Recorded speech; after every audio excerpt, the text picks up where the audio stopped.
सबको आता होगा एडिशन एंड सब्ट्रैक्शन, ये तो आपको फर्स्ट सेकंड क्लास से मिलता है। तो एडिशन एंड सब्ट्रैक्शन देखिए, जैसे मान लीजिए अगर आपको 1 में 1 ऐड करना है, सीधी सी बात है, 1 में 1 ऐड करना है तो 1 + 1 लिखेंगे, 1 + 1 इक्वल टू क्या हो जाएगा 2। अगर 1 में हम 0 को ऐड करेंगे कितना आएगा, 1 में अगर हम 0 को ऐड करेंगे तो 1 ही आएगा, या 0 में 1 को ऐड करेंगे कितना आ जाएगा 1।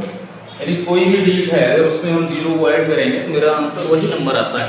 अगर हम 2 में 0 को ऐड करेंगे, अगर 2 में हम 0 को ऐड कर देंगे कितना आएगा 2। कुछ बच्चे यहाँ कंफ्यूज होते हैं ना कि 0 को कैसे ऐड करें, तो यहाँ कंफ्यूजन वाली कोई बात नहीं है। अगर आप 2 में 0 को ऐड करेंगे या 0 में 2 को ऐड करेंगे तो आपका आंसर वही डिजिट आएगा, यानी ये 2 है 2 ही आएगा, ठीक है। अच्छा देखें, ये तो आपने फर्स्ट क्लास में ही पढ़ा। बाकी देखिए जैसे मान लो, जैसे आपने पढ़ा था कि 1 डिजिट का ग्रेटेस्ट नंबर ऑफ 1 डिजिट, ये आपने पहले पढ़ा था, ग्रेटेस्ट नंबर ऑफ 1 डिजिट। अब 1 डिजिट का ग्रेटेस्ट नंबर क्या है 9। याद नहीं रखना है आपको ना, जैसे आप 1 डिजिट का नंबर लिखते हैं तो यहाँ से 1 से स्टार्ट करते हैं, 1 2 3 या 4 या 5 6 7 8 9।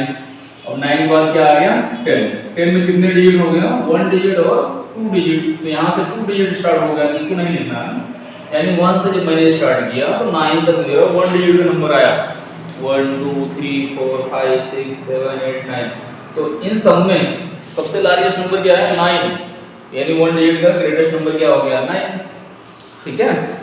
और जब आप 2 डिजिट का लिखते हैं तो 2 डिजिट नंबर कहाँ से स्टार्ट होता है 10 से स्टार्ट होता है, यानी 10 11 ऐसे ऐसे लिखते लिखते आप कहाँ तक जाते हैं 98, फिर 99 तक पहुँचते हैं, तो 99 के बाद क्या आ जाता है 100।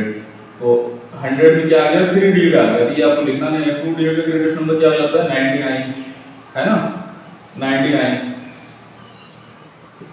देखिए यहाँ से ग्रेटेस्ट नंबर ऑफ 2 डिजिट कितना हो गया 99। अब देखिए अगर आपसे पूछा जाए फाइंड द सम, अगर आपसे ऐसे कहा जाए कि find the sum of 1 digit and 2 digit greatest number. देखिए सम मींस आइडिया, यानी 1 डिजिट का ग्रेटेस्ट नंबर, 1 डिजिट का ग्रेटेस्ट नंबर क्या मैंने लिखा था 9, और 2 डिजिट का ग्रेटेस्ट नंबर क्या होगा 99। इन दोनों को क्या करना है सम करना है। तो इसका सम कैसे करेंगे, अब देखिए अब जो बच्चे ये लिखते हैं, मान लो इसको कॉलम में हम पहले लिखिए, पहले 9 लिखिए और फिर 99 ऐसे लिखेंगे ना, तो 9 9 18 और 9 1 10, इस तरह से लिख करके ऐड कर लेंगे ना। अच्छा देखिए जैसे मान लो मुझे कुछ नंबर को ऐड करना है ना, जैसे नंबर को ऐसे हम लिखते हैं कि 1 1 2 प्लस 11 या प्लस 1। बच्चे क्या करते हैं इसको ऐसे लिखते हैं, इसको सबसे पहले आप कॉलम में लिखिए 1 1 2, कॉलम में नंबर पीछे नंबर 11 लिखना है। तो बच्चे क्या करते हैं इस 11 को नहीं समझ पाते, क्या करते हैं 11 को यहाँ ऐसे लिखना है, यहाँ नहीं लिखना आपको, क्योंकि इसमें ये 1 1 है और ये 1 10 है। तो इसमें 1 यहाँ से आप लिखते हैं ना 1 10 100 ऐसे लिखते हैं ना, फिर 1000 फिर 10,000 ऐसे लिखते हैं ऐसे, ठीक है। तो ये 1 हो गया, ये 10 हो गया, तो आपको ये नंबर को लिखना कहाँ यहाँ पे लिखना है, और ये 1 है। तो यहाँ भी कुछ बच्चे में देखो क्या करते हैं उसको ये यहाँ ऐसे लिख देते हैं, ऐसे गलत है ये आपका 1 है, 1 के नीचे लिखिए 1 आपका ये इसके नीचे लिखिए, फिर इस तरह से ऐड करेंगे ना, तो 2 1 3 और 1 4 और 1 1 2 और 1 का 1 1 2 4 इस तरह से, ठीक है।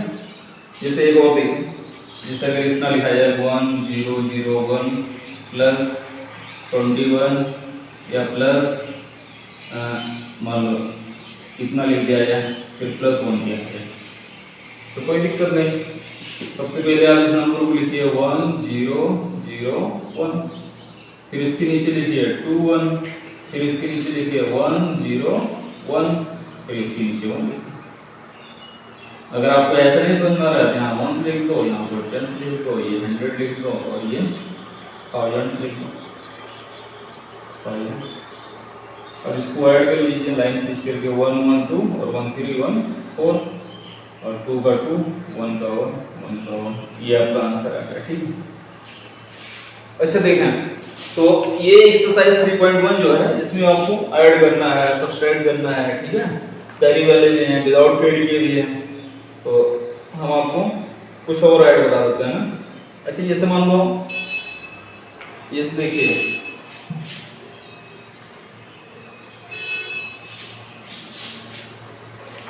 जैसे मान लो ये ऐड ये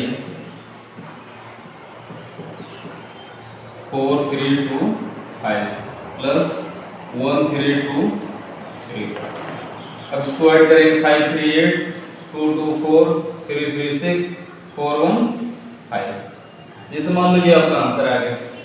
अब आपको ये नहीं समझ आ रहा है मेरा सही है गलत है, तो आप अपने आंसर का चेक भी कर सकते हैं ना। कैसे? इस नीचे वाले नंबर में से ये नंबर आप हटाइए। 8 में से 3 गए 5, ये देखो 5 आ गया। 4 में से 2 गए 2, 6 में से 3 घटा देंगे 3, 5 में से 1 घटाएंगे तो 4, यानी आपका आंसर करेक्ट है।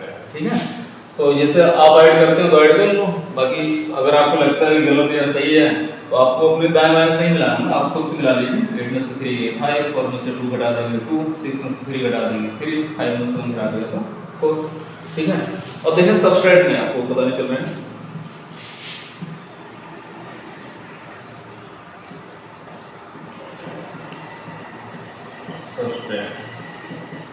देखें जैसे 8 मान लो 0 1 -3 2 5, तो ये तो सबको आता होगा जी। यहाँ से 1 में से 5 घटेगा नहीं, यहाँ से उधार ले जाएंगे। और रही बात यहाँ भी कोई नंबर नहीं है तो 0 है, सबसे पहले 1 यहाँ से लेके यहाँ कितना हो गया 10 हो गया, यहाँ से उधार आया तो यहाँ कितना हो गया 11, 11 में से 5 गए 6, यहाँ कितना बच गया 9, 9 में से 2 गए 7 और ये 7 में से 3 गए 4। आपका आंसर कितना आ गया 476, यानी 476। अब आंसर चेक करने के लिए इसमें से इसको बढ़ा दो। कैसे? 6 में से 5 गया 1, 7 में से नहीं, ऐसे नहीं लिखना चाहिए। तो इन दोनों को ऐड कर लो ना, अगर आपको आंसर चेक करना तो इन दोनों को ऐड कर लो। तो 6 5 11, 11 का 1 कैरी लगा 1, 7 2 9 और 1 कैरी 10, 10 का 0 कैरी लगा 1, 4 3 7 और 1 कैरी 8। इन दोनों को ऐड करेंगे कितना आ जाएगा, ये ऊपर वाला नंबर आ जाएगा। मेरा आंसर सही है, समझ रहे हो ना? इन दोनों को ऐड करेंगे तो आपका ये ऊपर वाला नंबर आएगा, तो आपका आंसर करेक्ट होगा। अच्छा देखें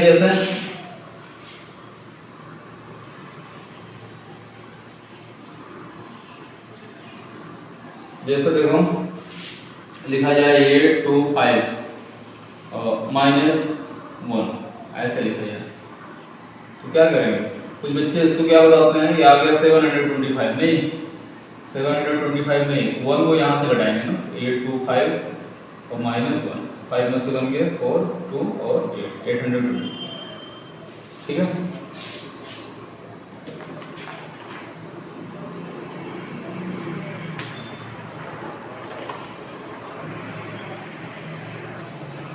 अब देखें एक्सरसाइज 3.1 का हम आपको सेकंड सवाल बता रहे हैं ना। Arrange the number in column and find their sum in your notebook. ये जो नंबर दिया गया है इसको आप कॉलम में लिखिए और इसका सम निकालिए। देखिए सेकंड है arrange the number in column,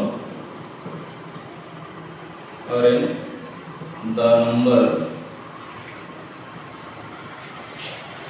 arrange the numbers in column and find their sum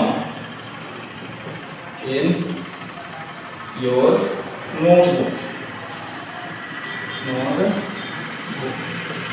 देखिए arrange the number in column and find their sum, simple सी चीज है ये। मैंने आपको जैसे ये बताया था ना 51906 एंड 32012, ऐसे नंबर है 010 कुछ भी हो अब इसको हम क्या करेंगे, इसको कॉलम में लिख लेंगे। कॉलम कॉलम में ऐसा है, नंबर विद नंबर, ठीक है।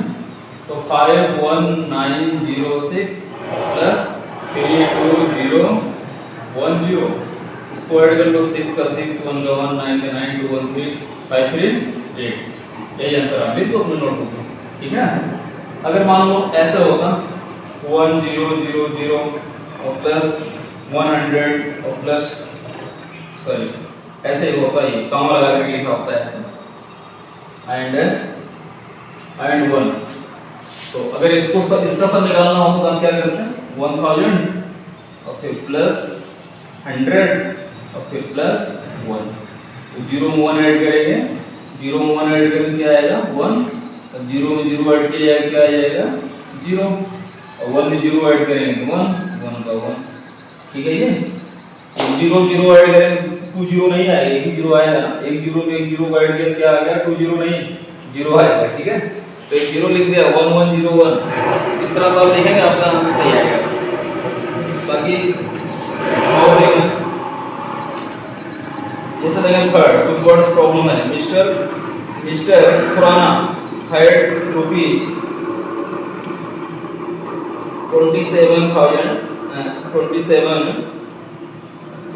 2,75,610 इन हिज बैंक अकाउंट।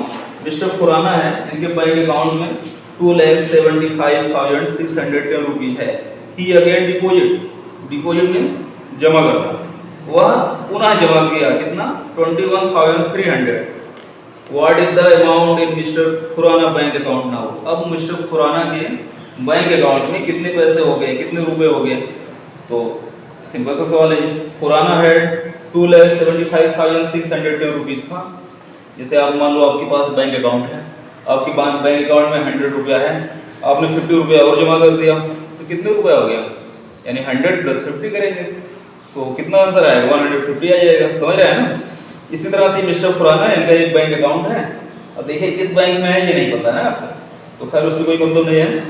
तो बैंक अकाउंट में आप लिखेंगे Khurana bank account total money equal to 2,75,610, और फिर बाद में उन्होंने 21,300 और जमा कर दिया है, डिपॉजिट किया है। डिपॉजिट मीन्स जमा करना ना, तो इन दोनों को ऐड कर देंगे तो आपका आंसर आ जाएगा, ठीक है।